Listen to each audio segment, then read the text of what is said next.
that, Bears? Bears Country Podcast.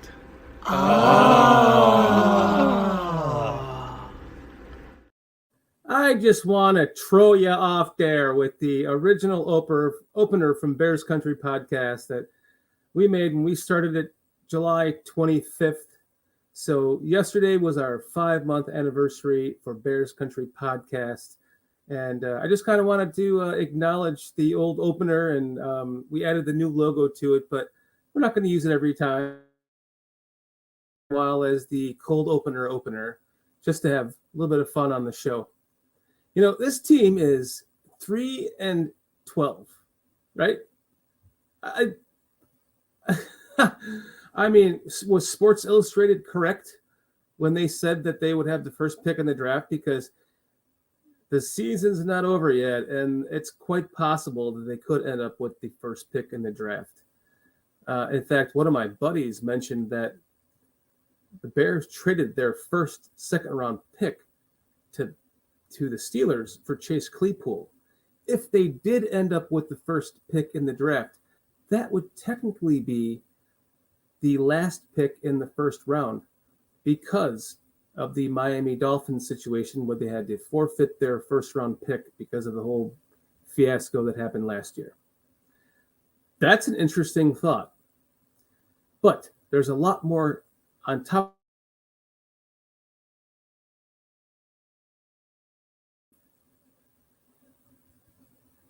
Or not. All right, we're just going to keep.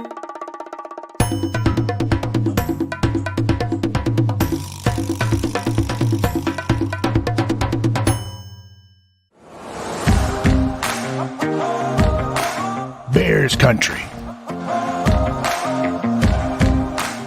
Where is it? It's in your man cave. Your home. Your car. Your local bar. Your city. State. It's across the world.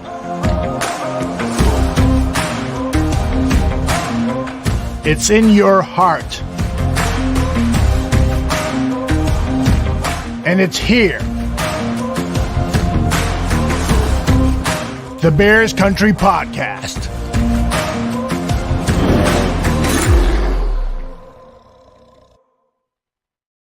Holy shit, you blink an eye and all of a sudden 15 weeks pass, right? Here we are with 2 games to go. And I think we're all feeling a lot better than we did at the beginning of the season. And if you're not feeling better about it, then maybe you need to switch from a frying pan onto your head from the Bears, you know, like a Bears frying pan, and start to take the oven mitt instead. Because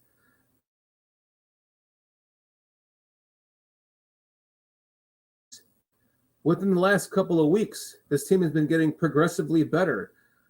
Even with the defensive players we've been missing, this team has played well considerably on defense. So, Kitty, let's bring Nomad into the show because I would love to know what he has to say about this shit.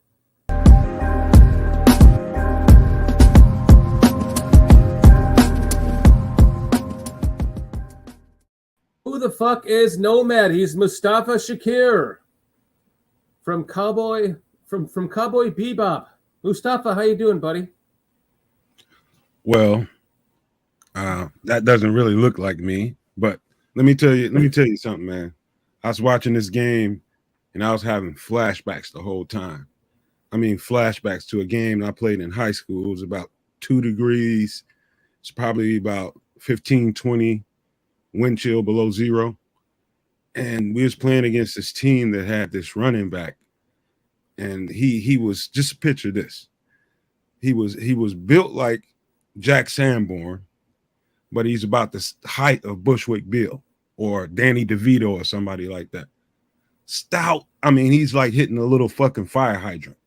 This motherfucker was, I mean, and he ran fast. It just hurt to hit him. Man, I think I got my first concussion ever in that game trying to slow him down.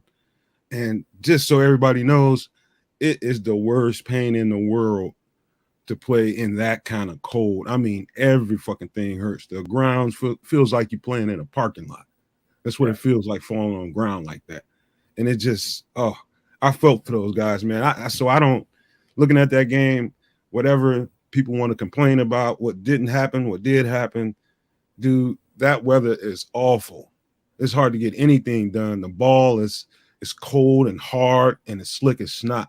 You would rather play with a damp, wet ball before you play with a hard, slick ball in the cold. I mean, leather, just imagine you drop one of your work gloves out in the cold and left it overnight and it froze up. You found it on the ground. That's what it feels like with a football. Right. So it was just bad all the way around. I'm surprised they were able to be productive as they were. All of the liquid in your body starts to coagulate, right? You start to slow down, become sluggish. Your snot and your nose starts to freeze. Any kind of bodily fluid on you freezes. It's not. It slows you down. It makes you sluggish, and you have to keep your joints constantly going to keep yourself warm the entire time so that you can keep your bodily functions moving correctly to play the game, right? I mean, it's got to be, in the NFL, it's got to be one of the worst environments you could possibly play in, if not the worst. I got into an argument with a guy in a chat on some other show, and I was trying to explain it to him, and I was saying pretty much what you're saying right now. And his one guy was like, "Hey, you don't know what the fuck you're talking about, man. It's the same. Everybody's body the same. If one person's muscles slow down and they seem sluggish, then no. You got guys that were absolutely out there in that kind of temperature for the very first time in their life. Mm-hmm. Look how slow Justin looked.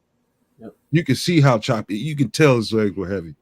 Some guys, I know he played at Ohio State, but he never ran the ball like this at Ohio State.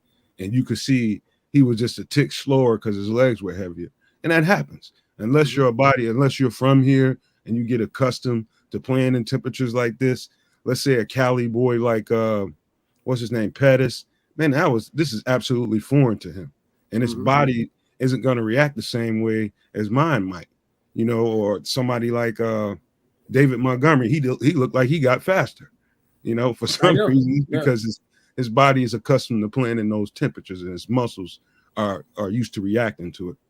I wondered that when they drafted Justin, living in Georgia.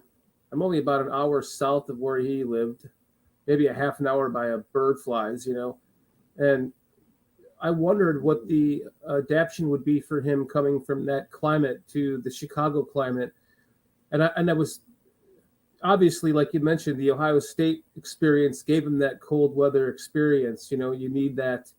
That definitely helped him coming to the Bears. But now he's really getting into the thick of things because he's playing more games in that cold than he did in college. And it's, the kid's playing well. I mean, it's like nothing affects him as far as weather or anything.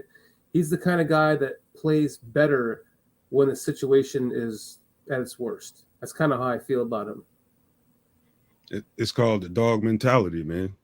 When you hear that, you're going to hear me say that so many times when it comes to a player or two, whoever we might be bringing in or somebody we might be looking at.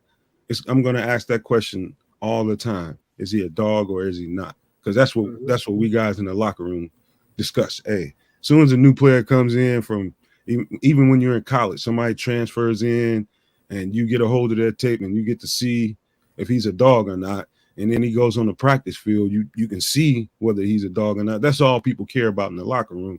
And I'm going to tell you right now, 100% proven Justin is a dog.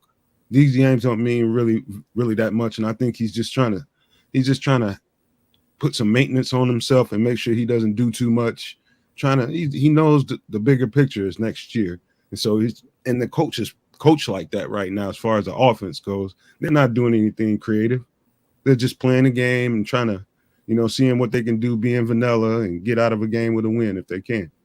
Weren't you terrified there at the end, though? You're like, what happened with that injury? What is it? Was it a knee? It looks like the play that happened before the injury. It looked like he got hit on the knee, but it wasn't. He didn't bend his knee. Maybe like a bone bruise, like a kneecap bruise or something like that. And the fact that he says that he's going to play next week, just, oh, God. Because I was so terrified that that injury, the way he was walking after that when they put in Peterman, and he threw his interception like we always knew he was going to do. And fine, the game was over. I'm glad they had Peterman in there, but it was nice to know that Justin Fields is at least, looking forward. He's going to be playing this next game. Yeah, I mean, every time I see, I was when he hurt his shoulder, I was still on Twitter and I was on record. I'm like, dude, I've seen enough. Shut him down. But I also see the other side of the picture, and the other side of the coin looks like this. If you ask me, when you're a coach and you're building a franchise, you're building a foundation within your franchise. You want your leader to set an example for everybody else. And right now, he's the leader. I mean, he's gonna be the leader. And if Justin, it goes a long way with your teammates. If you start shutting guys down and you're only picking a certain few guys to get shut down, the rest of us got to go out there and risk injury. What does that look like to the rest of the locker room? And he's, to me, I guess it's the right thing to do, but I'm just cautious about the whole thing, and I'm aware of what you're saying, man. My antennas do go up. Right. Yeah. Because the last thing you want to do is see a major, at the end of the season, which causes the rehab to take longer at the beginning of next season. So, but the one thing that I will say that the reason why they need to play him is for the very things that we're seeing, which is we're seeing the pocket presence develop over the last couple of games. Like the previous game, the pocket presence was there. He was letting it rip more. This last game, he seemed to be letting it rip even more. He's getting more comfortable in that pocket, letting the surrounding environment just kind of fade out around him, no matter who's playing in front of him, and just throwing the ball on time. And I kind of have some clips to show that as we progress into the show. But that's one of the things that all of us wanted to see moving forward into this point of the season was the progression of the passing game. And there's a lot of people shitting on Getsy, saying that he's not producing in the right moments. He's not a situational play caller. I think that he also is a rookie in this too, basically as Justin Fields is in the offense as well. So I think you have to take both of those things into account, take them both with a grain of salt, and just realize that as we move on to the future, to 2023, when we progress the next step into level 202 of this offense, both in the play calling from Getsy and from Justin Fields himself, we're going to be just next year is going to be a lot of fun. I'm going to say that much. Look, I know that people in these spaces, they're here, and I'm not going to say these spaces exist and these shows exist for you so that people have somewhere to vent. But I know that's something that's going to happen when people come into these chats and get on these shows. They're going to vent. They're going to get their hot takes for whatever they get out of it. They just want the attention to have the hot take, to get it highlighted, whatever the fuck it is to them. I respect it.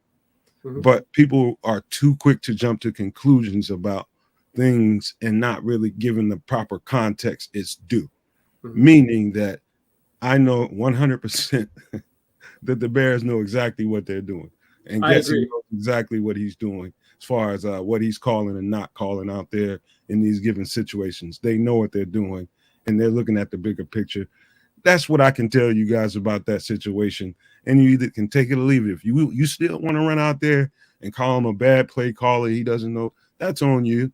But you have to consider the bigger picture before you jump out there making these grandiose statements about whether or not we should keep him, should he be fired. All that shit's ridiculous, man. That's so fucking ridiculous. Of course not. So, no, man. What are some of the things you wanted to talk about? Like, what are your takeaways from this game? Oh man, I got a lot of takeaways, and I sent them all to you. I have them all here. You know what, man? The obvious thing would be to talk about Kyler Gordon, because he was the gem that stood out to me in this game. You know, I think there was a few gems, but he was definitely somebody that, and I feel a certain way about Kyler because I keep telling guys I was Kyler. I know exactly what he's dealing with, and so I'll just save that fire for a little bit. But I'll tell you one key thing that everybody in the chat should be looking forward to, and pay close attention to what happens with Dieter moving forward. Is he going to get the chance to play left guard? Because if he does, this might be the opportunity he's been waiting for. You know, I don't think it's going to come for him at center because, you know, Sam Mustipher, say what you want about him, is a little too good, and he's never going to give him that playing time there. Plus, they're probably thinking about keeping Lucas Patrick. And so I don't think that opportunity is really going to come for Dieter at center. However, that left guard spot, what I seen when Dieter went out there was a guy that was solid. Even Flus went up to the presser today and said the same thing. That's an opportunity for him, and it's an opportunity for the Bears, because if he's solid for the next couple of games, there's a big old Rudolph the Red-Nosed Reindeer nose on Cody Whitehair. Yeah, I mean he's expensive, and that's a big payment that can come off the books, and we getting somebody that we can work with at the left guard there, and that might be something we don't have to be so urgent about in the draft or in free agency about making a signing there. So I'm gonna be looking hard at Dieter just to see if he can perform at that spot, because if he does, it's a win, big time win. What did you think about Barroom playing left guard? I didn't like what I saw, but at the same time, I'm going to give Barroom a break, and I told you why when I describe it to you in my notes. Barroom has been playing the right side since training camp, and he's been doing right side techniques all through training camp. Moving to the left is right, and they just thrust him in at the left guard. And I can't say that he did terrible. I think he might have been maybe admirable, given a whole lot of responsibility they just put on his back. You know, all of a sudden it's just like, oh wow, okay. So by the way, I should announce that Bears Country Podcast on YouTube, we have changed the channel name to Bears Country Productions because of the amount of different stuff that we're putting out on the channel. I didn't want to confuse people with podcasts. There's a lot of videos. I do a Justin Fields every play video, a David Montgomery every play video. I'm working on the defense every play, also the all 22s on both offense and defense.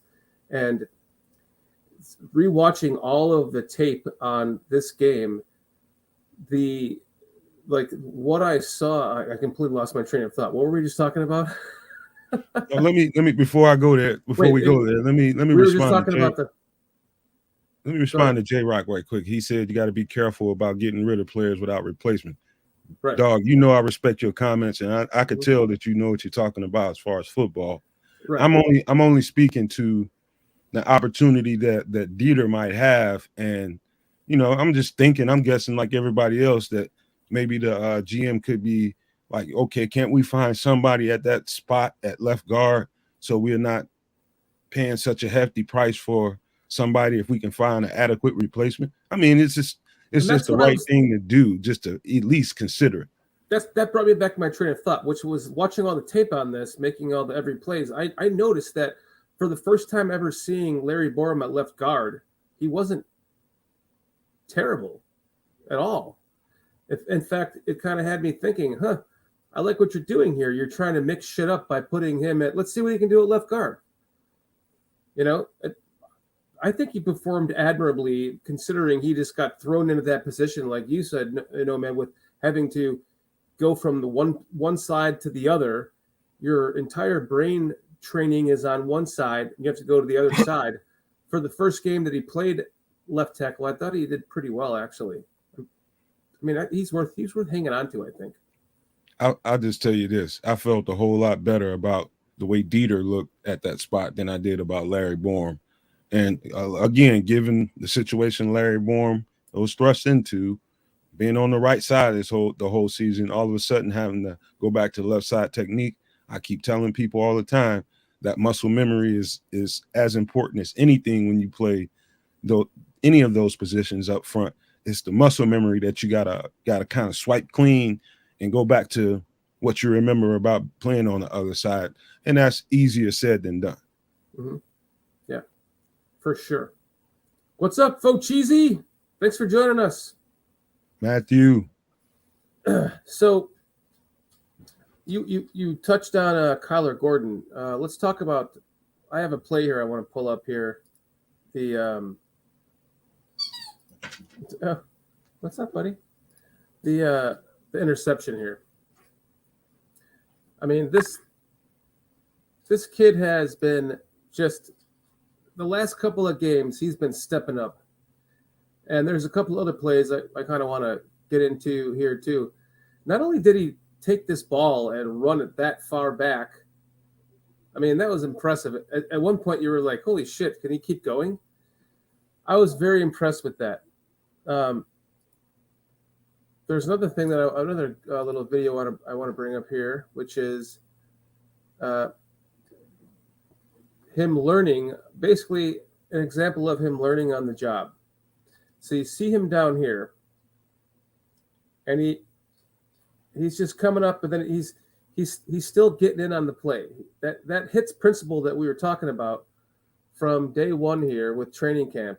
You're seeing this kid buying into and I know a lot of people are sick of the hits principle bullshit, and like I said, we're going to see that go away in the future. We're not going to be talking about the hits principle all the time, because it's going to finally be instilled. It's a new thing for everyone, so we're all talking about it. But when you're looking at a play like this, and he's getting in there to finish off that play, it's just I'm impressed with the kid. I have a couple more examples here too. Go ahead. Well, let me tell you what you just witnessed there. One of the first things you learn playing a hash corner on either hash, that this principle doesn't really apply. It does, but it doesn't to a slot corner. But when you're a hash corner, sideline corner, you know that the sideline is your friend. You play sideline in, so you're forcing the play back inside. So you get as wide as you need to get, and then you crash that player in. And if nothing else, you run him into the linebacker that's coming crashing down from the weak side or the strong side. But here's an example of like another, for the opposite end of the spectrum, things that he can work on. But you can clearly see that he has in his tool basket that he's going to get better at once he gets this down. So you can see him down here at the far right, and he totally whiffs this tackle. Oh yeah. But you know that this is one of those plays in the future. He is not going to whiff on that. It's going to be just a timing issue, repetition, practice. He's going to get better at that. Let's play it again, just for the people that are watching. It's just an over pursuit. It's just over pursuit, and he was probably he was trying to get the hit on him, is what he was trying to do, and he over pursued. And what you do, what the coaches teach you in that, you do drills on this kind of shit. They will drill that out of you. Mm-hmm. They will drill that out of you. You break down 5 yards and out. Mm-hmm. If it's a one-on-one tackle, you break down 5 yards and out, and you start mirroring. You're not going to get the big shot, so you're supposed to know that. Like I've been whiffed before, just trying to get a big hit on somebody. But after enough of them, to start throttling down, and when you know you ain't gonna make it there in time to lay that hit, you got to throttle down to make sure you get that tackle. Mm-hmm. I agree.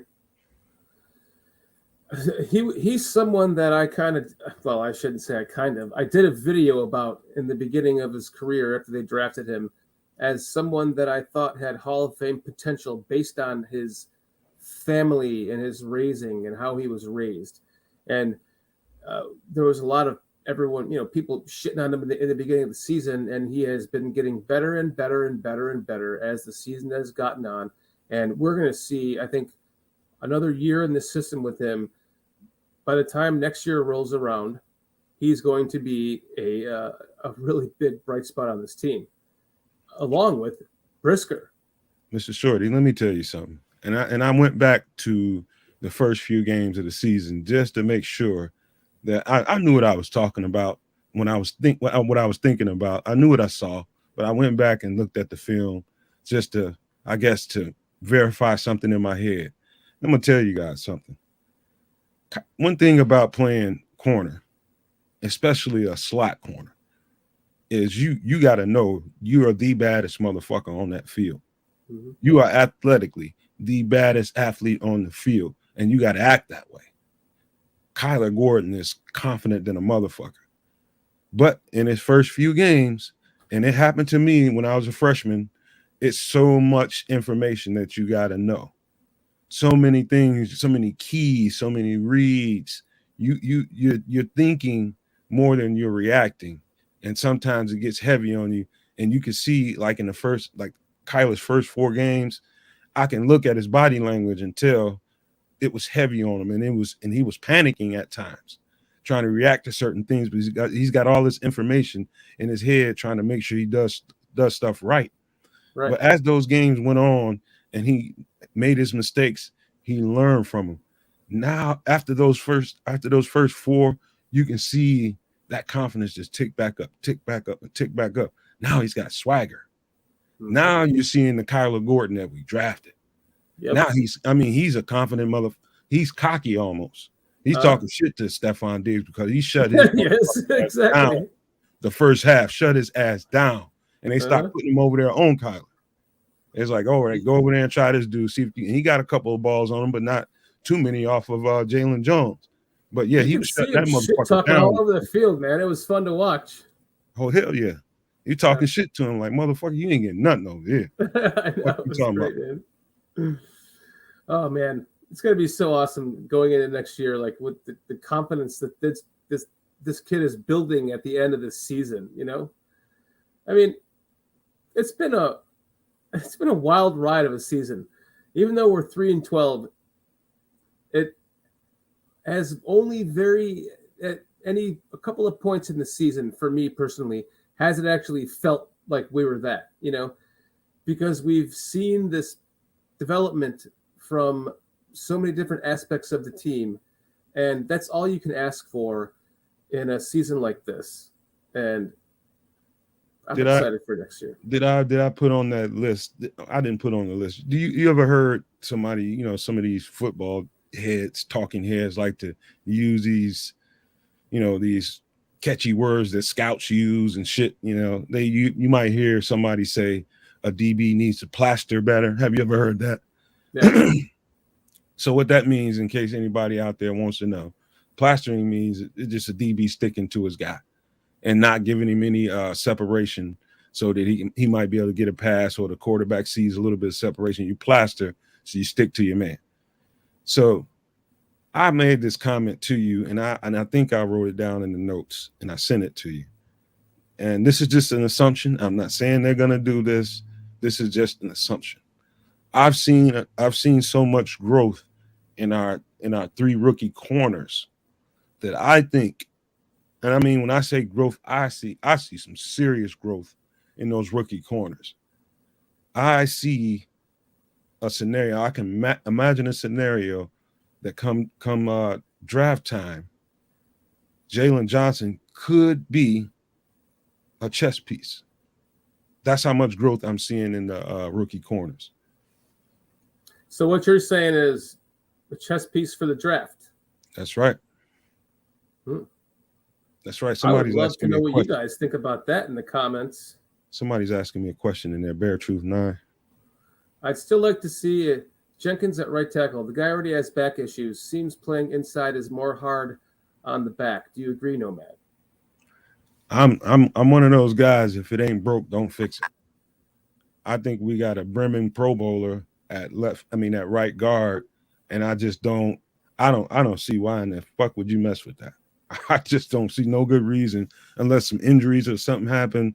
That's something that went so well from an experiment that you started that turned out so well, I don't know that you mess with that. You know, I respect you, Bear Truth, but I wouldn't mess with it. I ain't gonna lie to you. I agree. I respect you as well, Bear Truth, but I think that right guard is where he is a Pro Bowler. Well, whatever the hell you want to call that now. It's gonna be fun to watch that. Actually, I think. Man, I mean, I know that's. I see Leo saying Blackwell is a pro man. Jaylon Johnson so far. Well, Blackwell is playing in the slot, man. He's not playing outside, so that's two different spots. But Jaylon Jones is playing in Jaylon Johnson's spot. He's looking decent out there. He's getting better.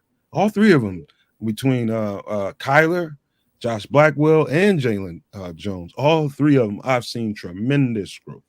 And I know what I'm talking about when it comes to this cornerback play. I know what to look for, and I'm telling you guys, they have shown tremendous growth. There's a lot to be excited about with those guys. Jaylon Jones was someone that you pointed out in the very beginning in training camp, Nomad, and he is now someone that we're all talking about. So, you know, your eye for the cornerback position has served you well because the kid is balling out, man. He's balling out. Who's that? Adam Dobbs. What is he saying there?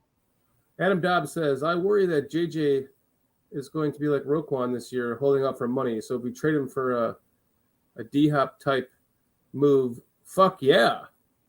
Well, look at this. And this is me speculating. I'm not. Sometimes I read into things a little too far too. I'll take a Hopkins. Right. Jaylon Johnson, they were trying to get him to play this week, right? They were trying to club him up, meaning to put the cast club thing you see on guys' hands when they have a hand injury. Yeah. You know, the club looks like a billy club, yeah, or a hammer or something. They're trying to club him up and let him go play, but he made the choice, and I don't know whether it was him talking to his agent or whatever it was, but somebody got to him, and he went to the coaches and said, "You know what? I don't want to take a risk of having surgery. I'm going to sit this one out and try to let my hand heal naturally." How did that come across to the coaches? I don't know. And he decided to go on IR. And let me tell you something, just for the record, Eberflus has a track record of really, really being able to coach up linebackers and DBs specifically. And I'm not, and I hope they don't let go of Jaylon Johnson. But I'm telling you, if they did let Jaylon Johnson go, I wouldn't be as upset as probably most people will be, because I know how well this guy and his staff coaches up DBs and linebackers. It seems to me that Jaylon Johnson, I don't know, watching just how he talks.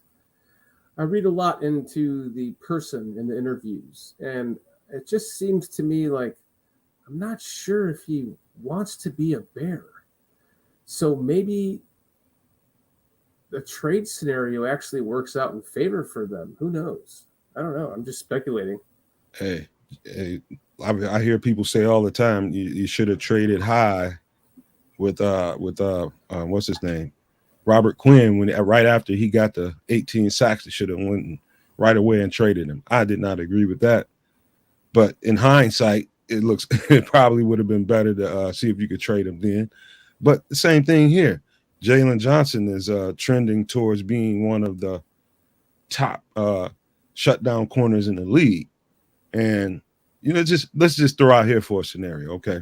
Let's just imagine, you know, the playoffs start to happen, or the playoffs don't happen for a team like say the Detroit Lions, and they got multiple high draft picks in the first round. And they decide that, you know, our problem is the defense.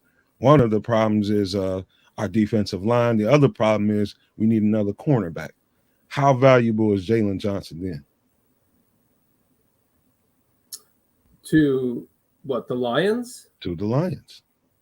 These are the kinds of scenarios that happen during drafts when when teams start evaluating how far they are competitively to getting in a place where they can compete for a championship. A lot of teams come short on those cornerbacks all the time. So it's a valuable position to be playing in, and you can get a very high draft pick. I don't discount anything that the Lions might do in that situation, but I don't think that the Bears would trade a pick to the Lions that would make that team better, considering their Trade a player? Trade a player to the Lions or a pick? Trade a player to the Lions. I think they absolutely would. And let's just say the Lions end up with let's say I know they'll have a top 10, 12 pick right off the bat. So I don't know when they pick again, but it might be worth it to let them go ahead and have Jaylon Johnson if we think we can draft another cornerback and be productive at that position. I think we can get away with it. I'm not sure I would do anything with a trade with the Lions right now, man. They're already getting scary enough.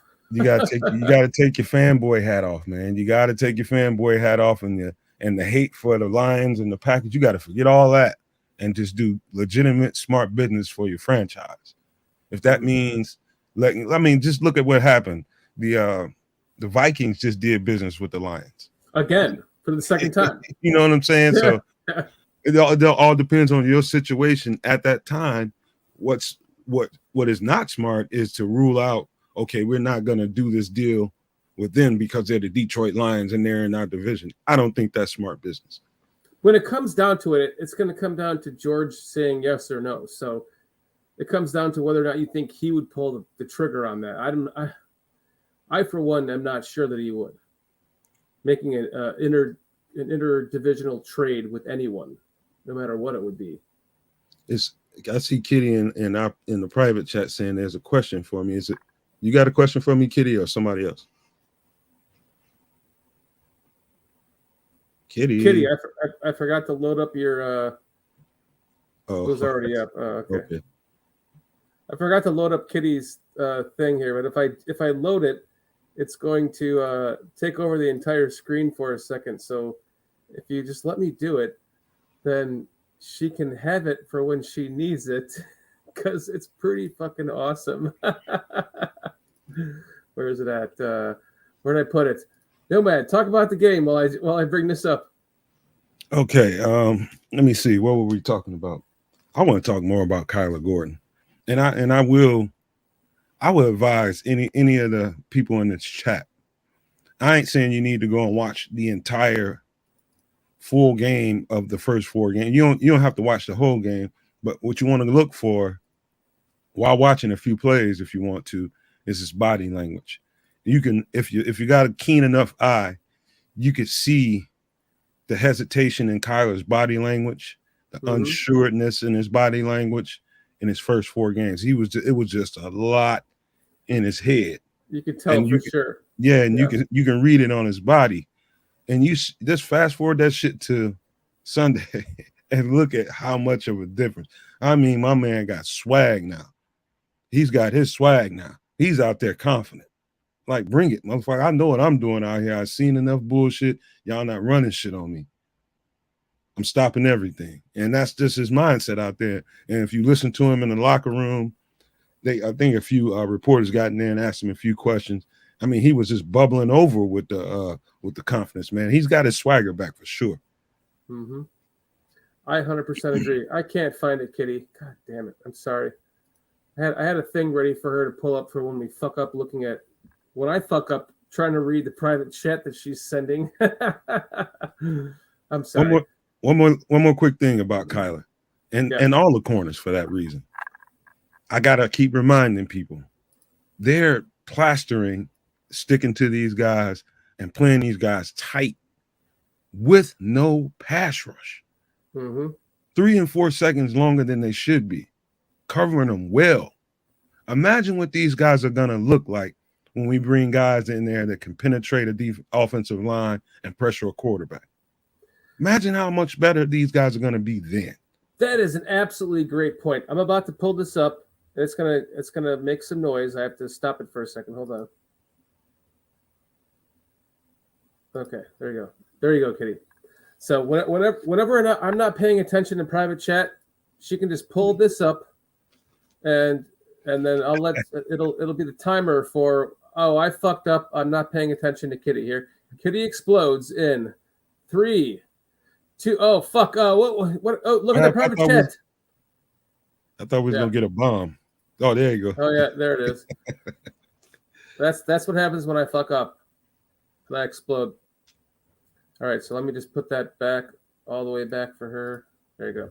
So, yes, what we're seeing in the development here in the defensive backfield and Kyler Gordon is just it's been a lot of fun to watch the development, considering what we saw from the first game, right? The first couple of games from Gordon, and people were like getting on his case, to now the last game and this game, 3 interceptions, right?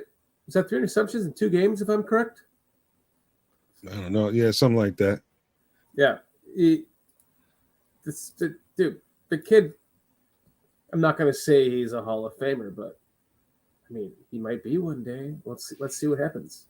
Listen, for perspective, and I'm going on and on about the length of time that these quarterbacks are having against the Bears defense to throw the ball. Here's the proper time that a quarterback, by the time I'm done with 1001, 1002, 1003, somebody should be on top of that quarterback getting his ass pregnant. Period. Somebody should be on him, and that's about as long as a defensive back should be having to cover a receiver. After Right. that, something's broken down, and the quarterback escaped and ran down the field, or somebody ain't fucking doing their job right. Right. Or you just have a lesser talented team that can't get the job done, and we fall into the latter category. That's true, because we talked about pressure sacks, in the beginning of the season and training camp and stuff, that I thought that there would be a lot of coverage sacks, and there weren't very many coverage sacks this year. But I thought that there would be not coverage sacks, but coverage that our defensive line, I thought, was going to perform well enough in the beginning of the year that our defensive backfield would be able to, make up for that. And they have done that so far, just to what you're saying. This defensive line and the lack of sacks has been astounding, for lack of a better word. And the fact that this defensive backfield has been holding it together with even all the losses that we've had and the trades that we've made, I am just so excited for the future of what we're going to do with the players that we have and who we're going to add to this team, because it's clearly working. The mentality that they have set forth, the buy-in that they have put into this team is clearly working. You're seeing it. No matter who they put in no matter who's injured, whoever has to be replaced, whoever comes in is stepping in admirably, and they're playing well.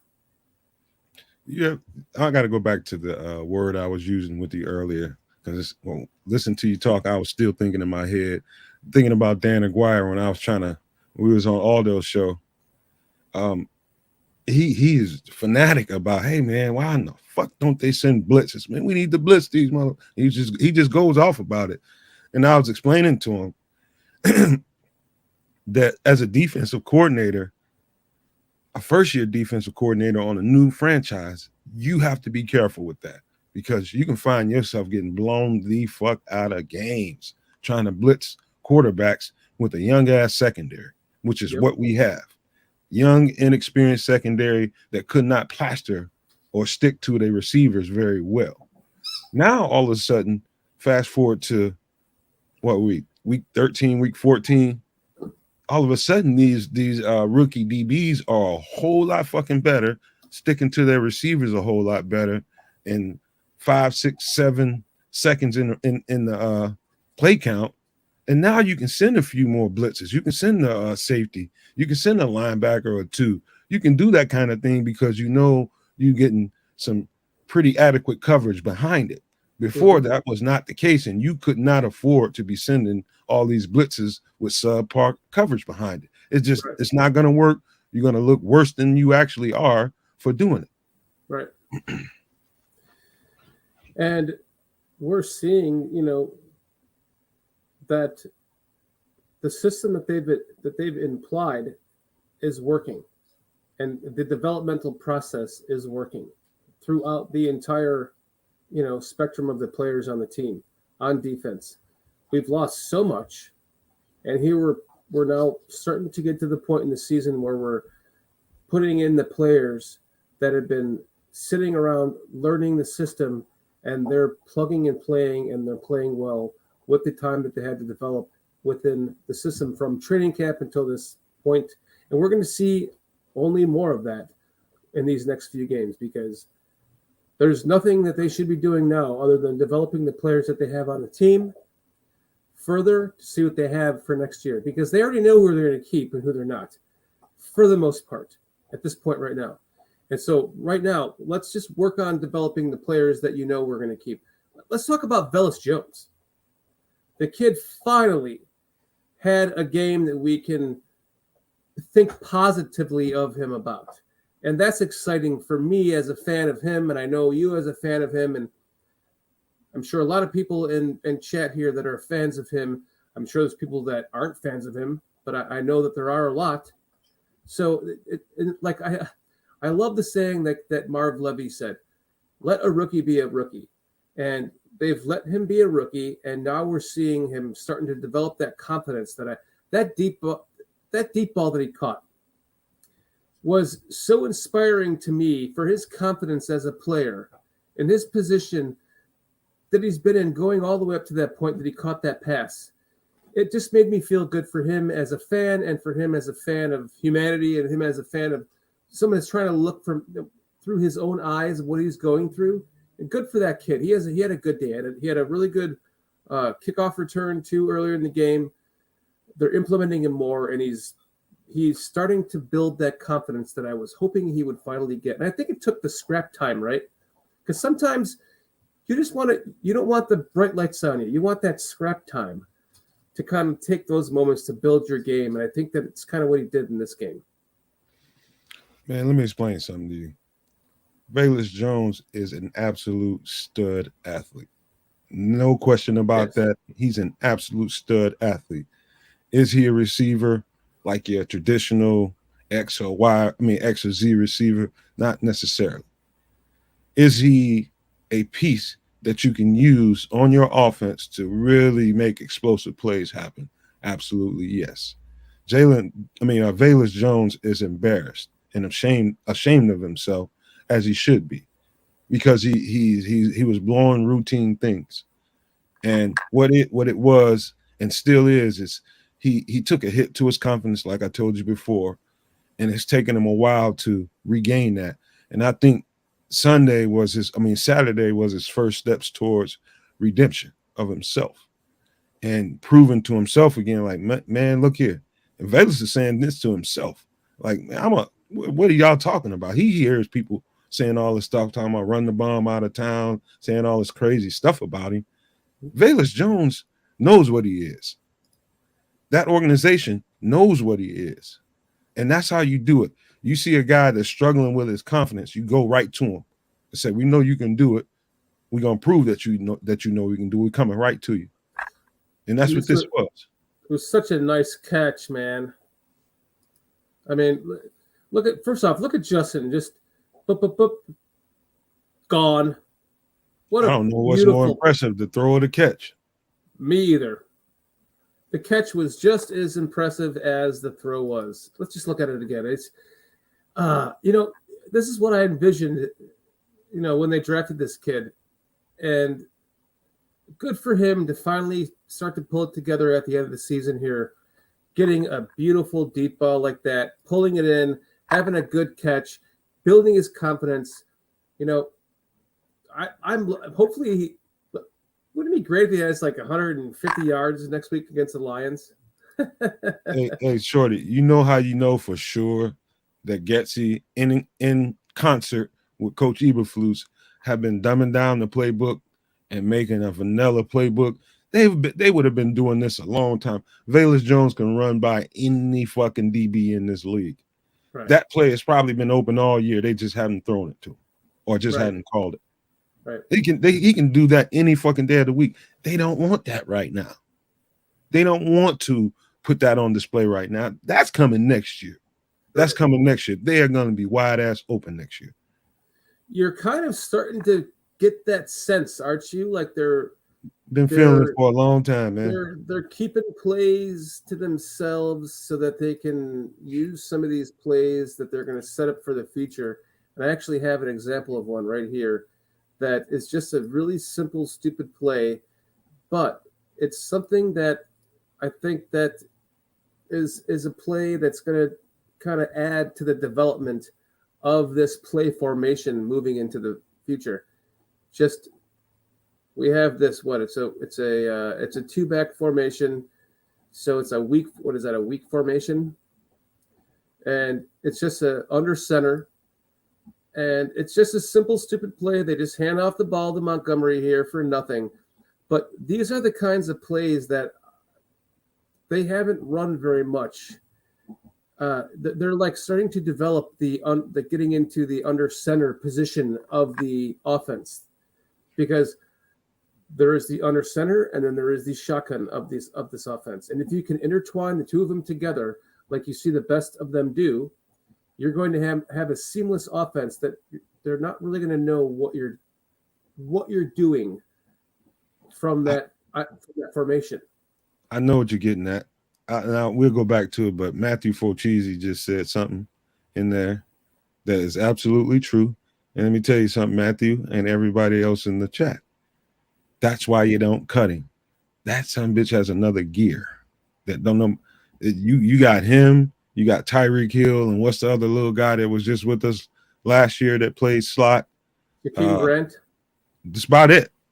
Yeah. Those guys have a whole other gear that don't nobody else have. That's why you don't just willy-nilly and say, hey, all right, let's put him on the street. You'd be a fucking fool. That's why I was surprised they didn't keep Jakeem Grant. He was a nice little chess piece that we could have used this year. It cost a lot too of those. much. Yeah, I guess that's true.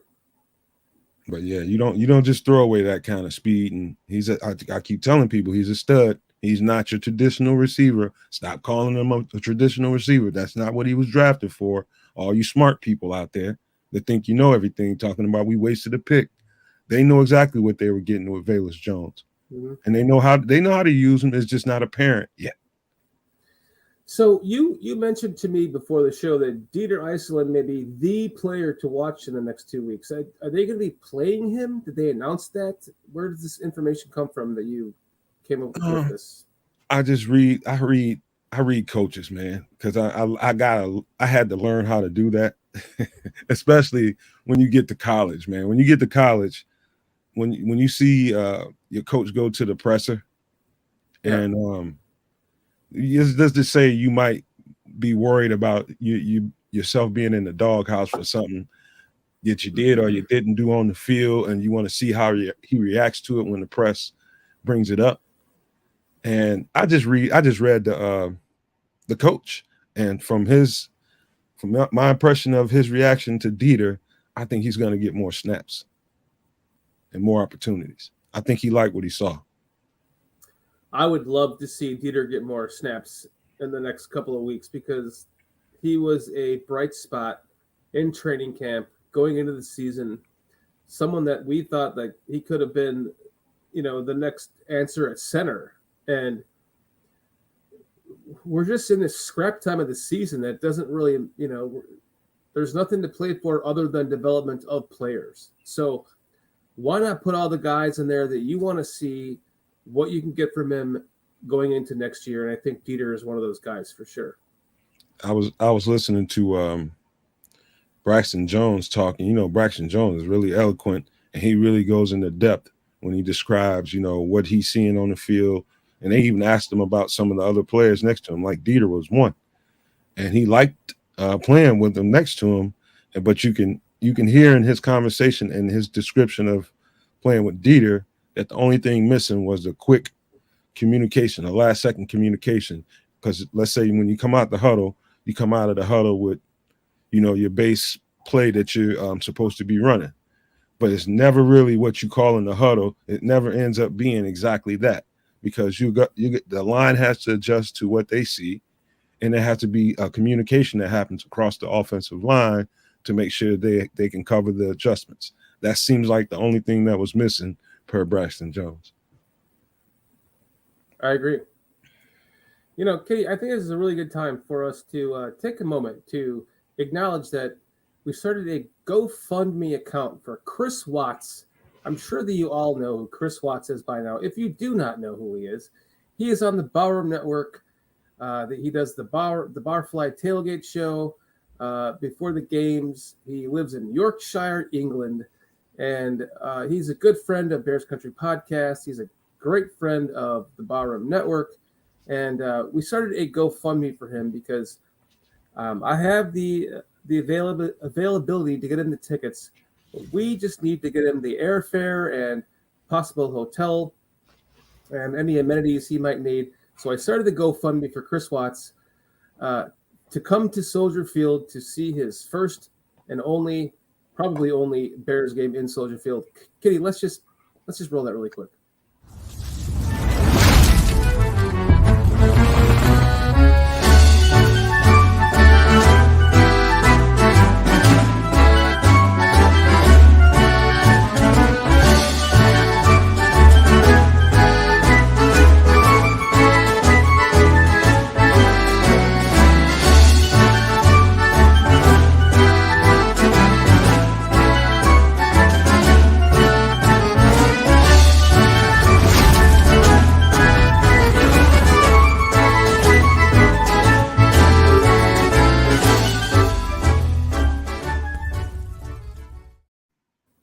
Listen, there's a lot of people on the Barroom Network.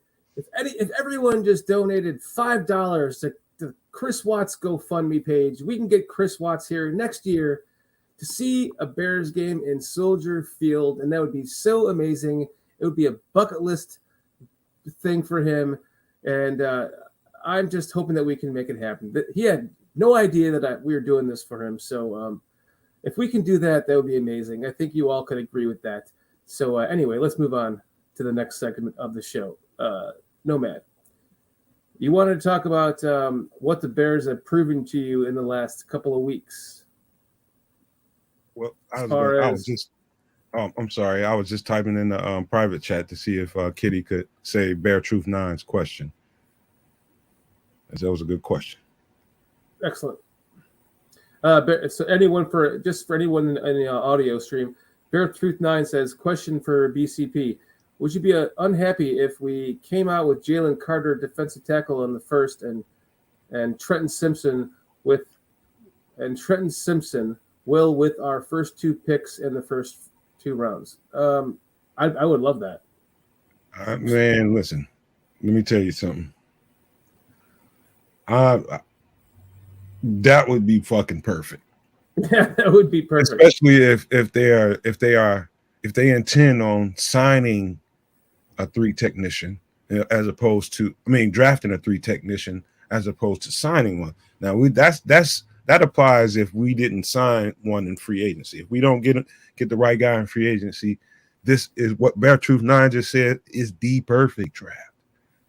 After that, I wouldn't give a fuck who they pick. If they got those 2 motherfuckers, boy. You talking about a happy motherfucker? I'm talking about happy. I'm happy in the motherfucker. Dude, Trenton Simpson could play anything from defensive end to strong safety. I'll take that kid. That'd be a great draft. That would not only turn your whole defense is turned around starting day 1 with those 2 guys. Those 2 are probably 1 and 2. I think Trenton Simpson is more talented than anybody at any position in this draft, and I've looked hard. But if you want to give a qualified second, that dude is right. Jalen Carter is right there next to him, right there at any position. He's that talented. What do you think the fan base overreaction would be to the Bears drafting defense in the first 2 rounds? They need to shut the fuck up and be grateful is what they need to be based on what they've seen all year. You're gonna have all those guys going, come on, we need offense. We gotta draft offense. I'll line up. Stop drafting fucking defense, guys. I'll line up and line them all up. I'll slap them with a bag of nickels because they're stupid. I'll slap them with a bag of cat shit. How about that? That's even better. Bag of cat Wet shit, cat. real heavy. Wet cat shit. Oh my god. My No, dog's bringing me his bones they are over here. talented. Now I've gone on record and said in the in many chat sections and on the show that if they were to go to DN, if they thought that DN was the position they have to address in the draft, everybody wants Will Anderson. I don't think he fits what Eberflus's track record is. I think Miles Murphy is more of the guy that they would probably be looking at, and I'm solely basing that on looking at Eberflus's track record, not on who I think is the better player. I know there's a lot of people in chat that are going to take a big dump on me right now, but I'm going to agree, and I don't think that Will Anderson fits this defense. He is more of a Khalil Mack. He's more of an outside linebacker in a 3-4 defense to me than he is as a defensive end in a 4-3. I know he could be transcendent. He could still play in the 4-3 as a defensive end. He might be good in it. He might be a Dwight Freeney. But to me, he seems more like the guy that you want on a 3-4 defense in an outside linebacker position. Because that's mostly what they do at Alabama. They run more 3-4 sets than anything. They do a little bit of mixture of everything, and that's basically the only reason they flip in and out of different sets on defense is because they have so much variety of different talent, and they just try to highlight all of that talent the best way they can. So they go back and forth between a 3-4 and a 4-3 and all kinds of different shit, but they're mostly out of a 3-4. And I think Will Anderson is a better fit as a 3-4 outside linebacker as opposed to a 4-3 hash edge rusher. Adam Dobbs says, I've been hoping for a trade back Miles Murphy draft myself. Yeah. I mean, Miles Murphy, that dude's 20 years old and he's made like a grown fucking man. He'll look like a grown man in the NFL, not just against college players. He's got grown man strength. He kind of reminds me. I went back to go look. See, I don't just think when things come to my head, I don't just run out there and shot my mouth out and just say shit. I go and look. And that guy, just like Trenton Simpson, is a good comparison to Lawrence Taylor when he was in college. Miles Murphy is a good comparison to what Reggie White looked like. Mm-hmm. Same body type. Same body type. Big dude, really strong for no damn reason strong. He's powerful, man. I mean, really powerful. And he won't let you down in the pass rush or the run. I'm not even gonna lie. I don't even get into the draft and what players we're going to be drafting until the season is over. There's too much speculation for me to even like blow my wad on that. I need to, wait till the season's over. But some of these ideas you guys are coming up with seem pretty awesome. Man, I won't say that much. Dude, I'm doing my homework all the time, man. And when I get on this, I know people look forward to what we have to say and our description of what we think might happen. And I'm doing my damn best to make sure I know where I'm coming from. I have a platform to stand on and to speak. So I might as well do my homework and make sure I come correct when I say it. Mm-hmm. And so I'm telling you guys, I don't just say things. I just go back and I look at history based on these coaches' history. And I tell you what he likes. At the end, he likes, Flus prefers a 280, 290 type of guy, mm-hmm. that can rush the pass well and can play the run just as well. And Miles Murphy is that, Is he in the mold of like an Alex Brown or better? Oh, way better. Okay. Way better. Alex Brown. I don't know enough yet. Just being Alex Brown was getting into the draft till the season's over. Yeah, Alex Brown was a really good college player, but you can see his body had even at that age in college, he had a limit to where his body was going to be able to go. Right. Whereas somebody like Miles Murphy, he is big and strong as he is now. He hasn't even scratched the surface. He hasn't scratched the surface. I'm telling you, he's 20 years old. And what you think a 20-year-old knows after 3 years of college ain't much. And his body is just starting to fill in. There's nothing you want more than a young player like that, in their early 20s, that dude is going to be an absolute monster when his body really starts to fill in and he starts to get that. He's got grown man strength now, but he's going to get grown man strength in the next few years. He's going to be an absolute monster. I'm telling you. So that's someone that I have on my radar right now. I'm gonna be doing some Miles Murphy research myself. So thank you, Nomad and Adam. What do you think about this game against the Lions, man? And by the way, do you think you can work on something to get Don Burr on the show? Don is Don in the chat? I don't know, but I know you've been making buddies with Don, and I know that I appreciate Don's work, and I appreciate the Lions' work. Wouldn't it be fun to maybe try to do something? I can't do anything until my friends leave this week, but maybe like on a Friday, do like a quick last call at Hallis Hall with him if we can get him. I don't know, man. Don does what Don wants to do when he wants to do it. And you see him in chat all the time. I know he's got making friends with him, trying to get his ass on the show. I know he's got a lot of respect for my opinion, and he knows that I know what I'm talking about. And I want to hear Don talk about his love for his Lions. Like I seriously want to hear this. I want to do a Lions preview with him, Lions Bears preview, and hear what he has to say about that game. I think it would be amazing. I think the platform should look like. I mean, I think he needs the space, and I would be willing to give him the space to just make his case for why he thinks so highly of his team and where he thinks. Give him time to do it. Let him do it. He feels the same way as we all feel about our Bears. I wish our fucking fans was as good as Don Bear is down for his squad. I mean, down. We got a bunch of, and I'm not talking about anybody in this chat, but we got a bunch of fair weather fans that only, I mean, no matter through thick and thin, Don is going to ride for those Lions. We need fans like that. Now, this is why I have so much respect for Don, because he reminds me a little bit of me, and this is me. Twice, 3 times, the Bears fan, and I love the Bears. God, I love you, Bears. That's how Don feels about his Lions, and so I would love to have a conversation with Don.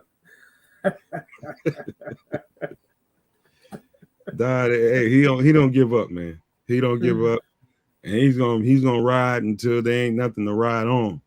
Trust me. I got private chat. I don't want to miss out on the private chat before I get a kitty explodes in 3 seconds. Okay. Don, he said he's not, but since you said his name, well, let's say his name 3 times. Don Burr, Don Burr, Don Burr. Let's see if he appears, because I would love to. I seriously, I want to have a conversation with you, Don. I want to talk some Bears Lions preview, and I know you do, Nomad. Man, if he got in here and he came on here, I'm just gonna give him elbow room, and we just gonna have a real serious football conversation, like I know he wants to have. He wants to, and he's got a good argument for saying he's got a brimming potential championship team cooking up in Detroit, and I give him the space and give him the runway to make that case. And I agree. The case I made to him is I believe is going to be us and them in the NFC North in the next 10 years. I agree. I said the same thing to myself. I said, wouldn't it be amazing? Wouldn't it be awesome if it was Bears and Lions and fuck the Packers and the Vikings, for the next 10 years? I would love it. It'd be so much fun, because we both know what it's like to, be eating fish scum for the last, 20 years or more. So you see, King Booker World is going to be a whole lot of fans that don't and won't deserve to share in the rewards of winning when it starts to happen. You goddamn right. I couldn't agree more, because everybody, what the problem is, man. Everybody's basis of criticism against the Bears is looking at history. Right. Like yesterday and the regime from yesterday and the Well, staff. we've never won it because of this, and we've never won it Oh because my of that. God. Yeah. That's so fucking tired, man. If you come from a place of we're not going to be good based on our history, then that's a lowly place to be thinking. The regime that they brought in, Ryan Poles and Matt Eberflus, are different guys than anybody else we've had. You got an absolute, I think, is a brimming stud head coach and leader in Matt Eberflus. And Ryan Poles and Ian Cunningham, I have nothing but confidence in what they are going to be able to do together to put together a bang-ass roster for Eberflus to go out there and play with. Give me some reason to doubt that. If they can take that team, turn Khalil Mack into tree picks, and then turn, Roquan and Quinn into more picks for next year, what's going to happen if they end up with the first or second pick in this draft? What are the moves that are going to be going through this general manager's head based on the experience that we have seen from him in his past? I mean, he could end up turning, 6-7 picks into 12, 13 and get 5 starters out of this as opposed to maybe 2, And let me put some butter on top of what you just got through saying there. Not only, and I know people could have made a case for, Bayless Jones hasn't been playing well. He's dropped some balls and muffed some punts and all that kind of stuff. If you wanted to make that argument about that draft pick, you could have. But look at the draft picks now. Right. Look at not only the draft picks, look at the undrafted players that Poles brought in. Look at them now. We're talking about undrafted guys being Sanborn, Jaylon Jones. These guys are undrafted rookies fucking around with starters right now. Can I get a little bit of during training camp? You were like, "Are you sure you want that? I don't want that guy, guarding my fucking tight end or whatever." And at the time, my thought process was middle linebacker. And look how well he's been playing at the Mike position. Because I think, if I remember correctly, you thought he was a little too slow to play. Obviously, nobody thought he was going to play the Sam. But as a Mike, how do you think he's working out so far? The jury is still out on that because we know how good Jack Sanborn is going forward. When I mean by going forward, making plays in front of him. One thing we haven't gotten to see thus far with Jack Sanborn is how well he plays in coverage when he's got his back to the ball. Right. That's the sample size we haven't seen. If he passes that test, I will eat my crow because I still think he's not the guy for a Mike linebacker. I think he's more of a Sam than he is a Mike. I think you can get a much improved Mike linebacker and Will linebacker and have Sam have Sanborn at the Sam. I don't see the thing about playing middle linebacker is you're going to find yourself in coverage at times against a guy that you are overmatched against. Does he have the athletic ability to be able to consistently make plays on the ball in a situation where he's overmatched? I don't think so, but he can prove me wrong like he's proven me wrong thus far. I think he's proven a lot of people wrong thus far. It sucks that he got injured because it would have been nice to see what he could do with the rest of the season, I think we got a question or two in the chat if one of you guys want to bring them up. It's the NFL. These are all the greatest players in the world. Handsome Duke says. And Handsome Duke says, what's your definition of talent being mediocre? Well, that would be almost the entire Bears roster. That's my definition of it. When I say let's just put it this way. I don't think there's much separation once you get into the NFL level in the level of talent across the board on all teams. All of these teams have pretty much the the same amount of talent. However, there are some teams that have really, really big time stud players at different positions, and we don't have anywhere near enough of those. And that's why we ended up, I land on we're a mediocre team as far as the talent goes. As a team, I think we're a great football team that is coached well. They play hard. I think we just land on mediocre talent level. And that's just what it is, whether we want to believe that or not. Talent-wise, we are mediocre. Mm-hmm. And from mediocrity does come some stars that might develop, throughout the course of being in the system for a year or two in next season. But we definitely need some improvement on both sides of the ball with our talent levels. I mean, it's quite obvious.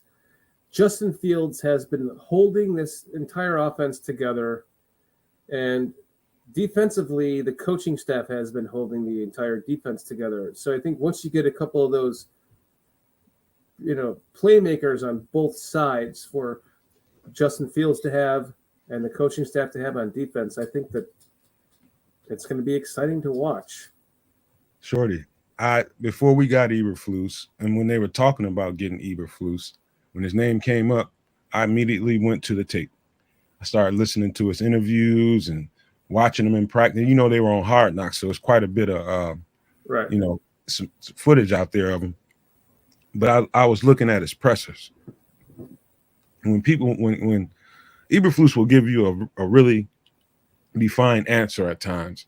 And when he was in Indy, and this is, I think, right when they signed DeForest Buckner, and they asked him, I can't remember exactly the context of the question, but he made a point to emphasize we need absolute dominant players at certain positions on the defense, and he called it the triangle. Now, what I'm about to describe to you, I need everybody in here that's listening, and you too, Shorty, just to picture this. Picture an all 22 footage from the offensive standpoint. Let's just say we're looking at over top of the offensive line, right? The field view, yeah. So on defense, he's saying that we need dominant players at the triangle positions, meaning the 3-tech position on the inside, the wheel linebacker on right behind it, and on the other side, the slot corner. Slot cornerback, right. That's the triangle. Boom, boom, boom. We need absolute dominant players at those three positions. We feel as if we can get dominant players at those three positions, we can be a dominant defense. Mm-hmm. We don't have those guys yet. Mm-hmm. We have one piece. Kyler Gordon. That's it. Mm-hmm. Good point, my friend. Excellent point. So, moving on into this game about just to wrap, let's get to the point of wrapping up the show here. How do you feel about this Lions game? We going to win this game? We're not the same. We're not the same Lion. We're not the same Bears that we were the first Lions game. Believe that or not. No, we are not. We are improved, right. And the way they were able to throw that ball up and down the field on us with no problem, I think they're going to run into a little resistance this time. Mm-hmm. Much better play in the secondary with these rookies, and maybe we get a couple of guys that, we didn't expect to do a whole lot to make some plays, but they're running into a very much improved secondary as opposed to the first time that they saw us. Yeah, I think it's going to be a little bit of a different game this time, huh? I think we kind of got punched in the jaw a little bit that last time. I think we're going to come back, and I'm feeling a win this game, actually. I didn't the entire point from that last loss to the Lions up until now, but I'm starting to feel that we're going to win this game. Yeah. They shit the bed, man, last time, and guess who's looking at the tape of a team that just got 300 yards ran on them? Yeah. This is neutral weather conditions. There's no reason why David Montgomery and Khalil Herbert can't rack it up. There's no reason at all. And Khalil Herbert was just getting warmed up again. He's been out for a while, so he didn't really have much effect on that game. But Money had a really good game. And I think that if you get Herbert back, that was like his warm-up game. Get him back into this game, and you get that 1-2 punch going out of nowhere again. I think it might give him a little uppercut that they didn't see coming because, I really thought we were going to win that first game. And I was shocked we didn't, although we should have. We had the opportunity to, I should say. But I don't know. I feel differently about this one. You're going to hear from me right now. Khalil Herbert was not the same back out there in the cold. And he was one of those. He's a Florida boy. And he's one of those guys that isn't really accustomed to that kind of cold. And you can see his legs were heavy. He was slow. I mean, that kind of stuff you've seen from Khalil Herbert isn't normal. And I'm going to tell you guys right now, and I put it on everything. He's going to tear the fucking Lions up in that warm-ass dome with his legs fresh. Yes. He's going to eat their ass up. That's a great point, for sure. Yeah. Coming back after, 5 weeks off. And then, actually, I think it was more than that because of the bye week. And then just kind of getting his legs wet again, his feet wet again, coming into an indoor stadium the next game. I think you're right, man. I think he's going to have a much bigger game. They're going to have that 1-2 punch back. I think they're going to sneak this win out. And I would be shocked if they snuck. Listen to me. I wouldn't be shocked if they snuck out the Vikings win either. So who knows? We'll see what happens.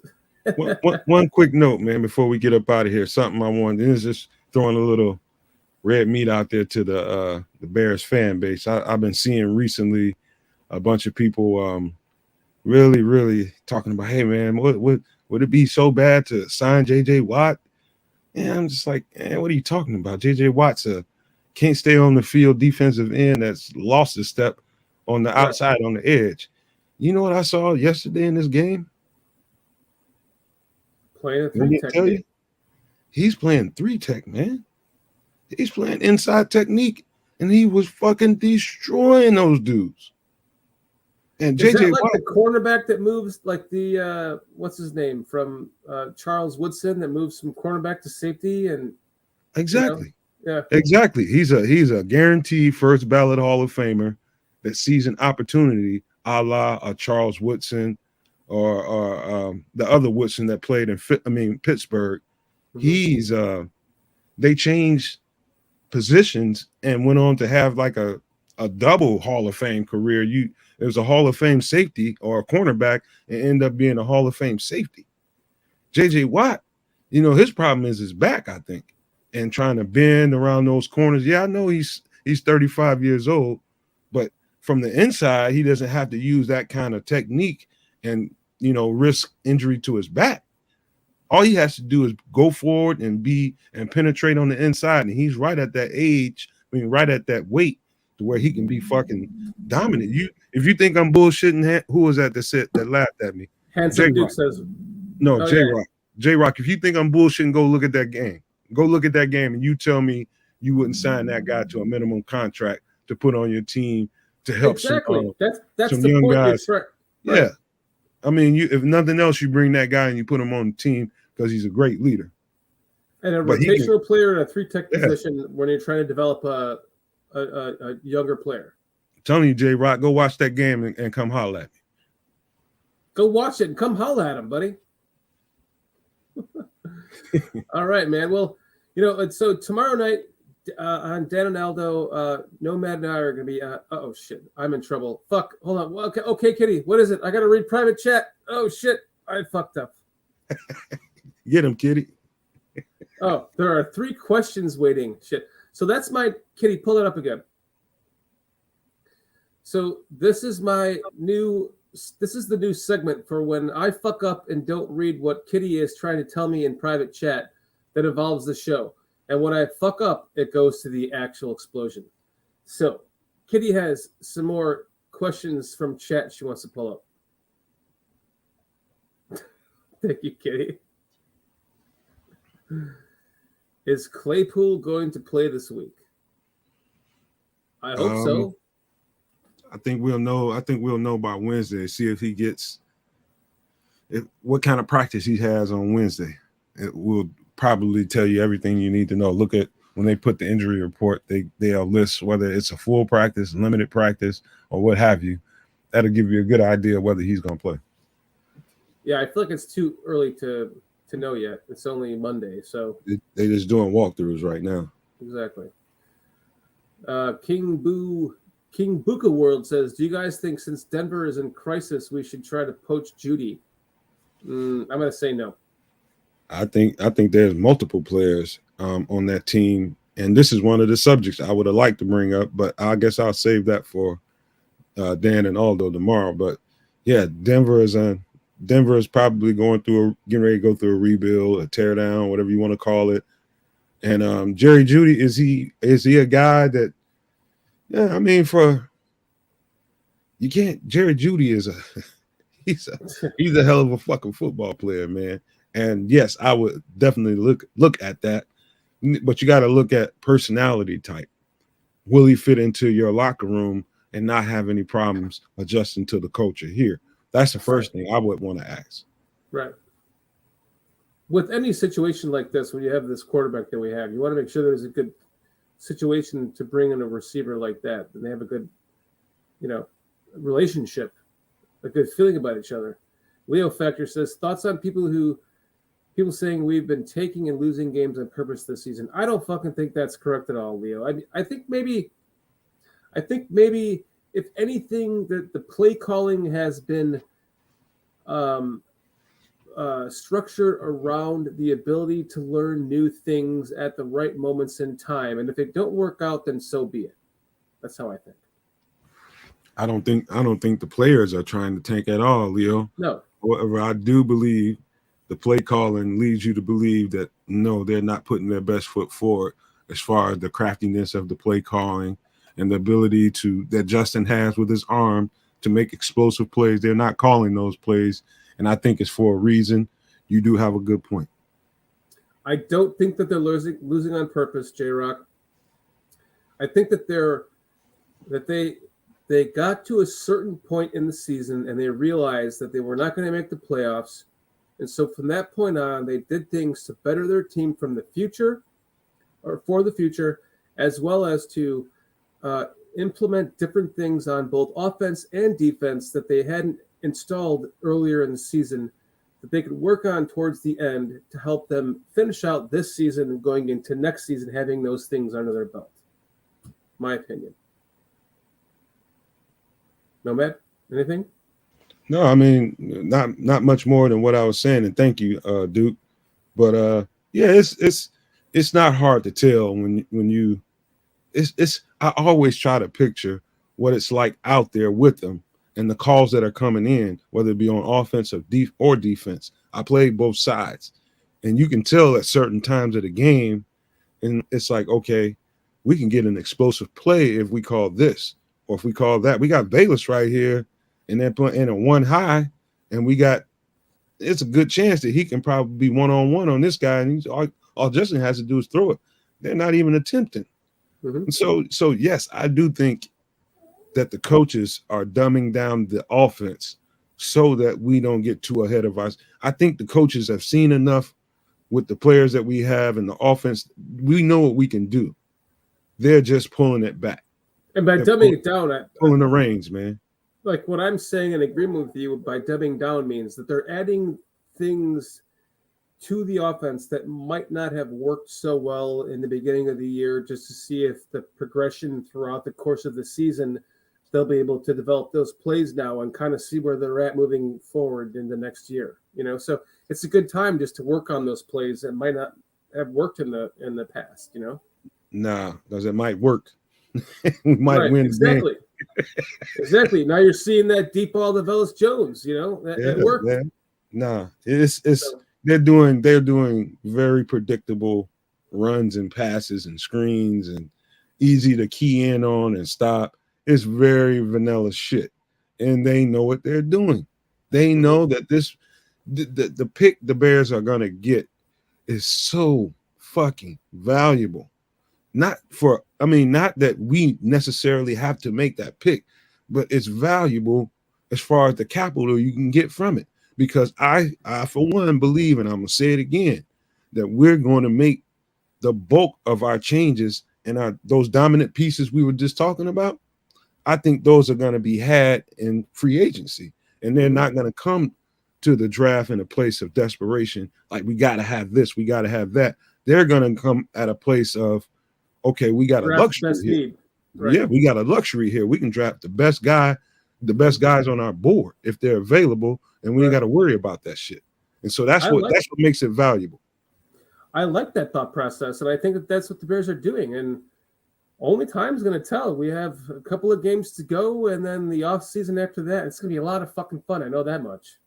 Think of how powerful a position that you're in when you have that kind of cap space and that kind of money sitting to the side to answer a lot of your core needs. A lot of teams go into the draft desperate, right? And they have to reach, making moves and trying to move up and giving up draft capital. No, you don't have to be that. You can accumulate draft capital because you've taken care of your needs beforehand. It's a wonderful place to be. I agree. It's great, isn't it? It's going to be so much fun moving forward.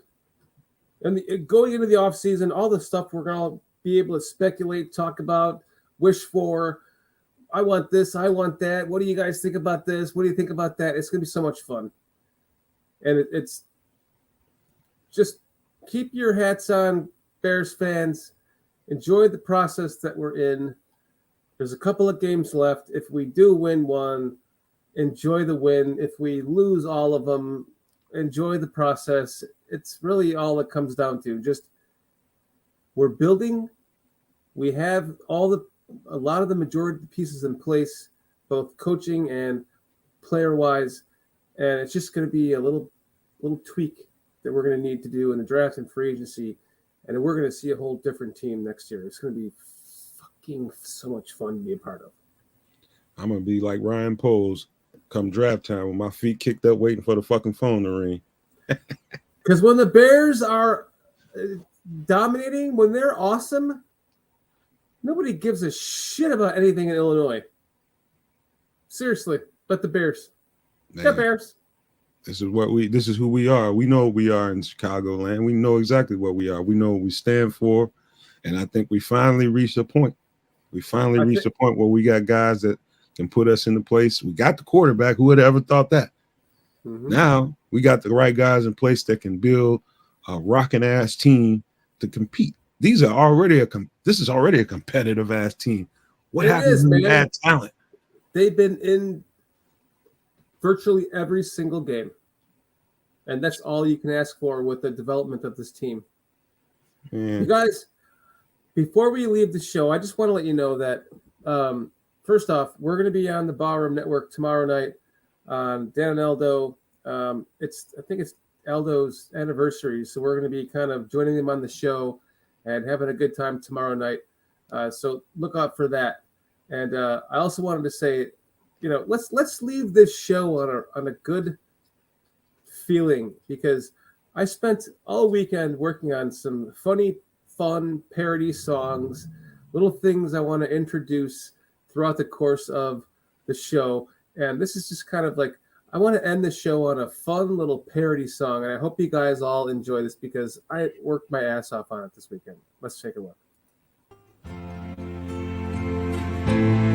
It's a karaoke, guys. You can sing along.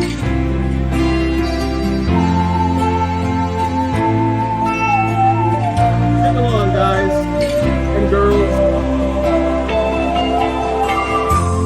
Stuck on the Bears. I got a feeling down deep in my soul they're gonna win the Super Bowl. And it starts today. I know, I always feel this way. That's how I feel every day of the year, Nomad. The Bears are going to win the Super Bowl this year. I hope you guys enjoyed that. If you, I have some of this stuff is on Bears Country. We actually changed Bears Country Podcast, our channel, to Bears Country Productions and Bears Country Podcast. is now a production underneath that Bears Country production. So please go and check out that channel because there's a lot of other crazy, stupid shit that I'm doing as a super fan that Nomad over here won't even involve himself with. So,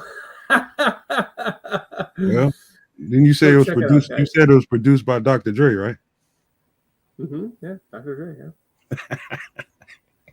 So, but if it was, you would. Nah. Anyway, I wanted to leave you guys with a happy note on that because let's just all love our Bears. Let's all love one another. Let's all love each other. Go help somebody out. Help out a friend, a family member, somebody crossing the street. Somebody lift up something. If you're taller than somebody, help them take that off the shelf. Just be a nice person. We're living in crazy times, and we all love the Bears, and so we just all want to, enjoy our beardom. So, man, as a parting, anything you have to say to end the show here? Thanks everybody for coming, man. I appreciate y'all. Every time I see y'all here in the chat, I don't just say that shit. I actually respect it, and I appreciate you guys, man. So come on over to Dan and Aldo tomorrow, where I get to be a damn fool nomad, not the nomad, the football guy. I'll be a little bit of both, but I'm always going to be a character on that show. So come on over there tomorrow and check us out there. We'll be there. I tried to get him to be a character on tonight's show, but he has to reserve that for tomorrow night. Okay. So check us out tomorrow night. That'll be a lot of fun. Guys, everyone in chat, we thank you all so much for joining us. Without you, we would not exist. So thank you so much. I'm going to put down my drink right now so that we can end this show on a ready. 1, 2, 3. Bears.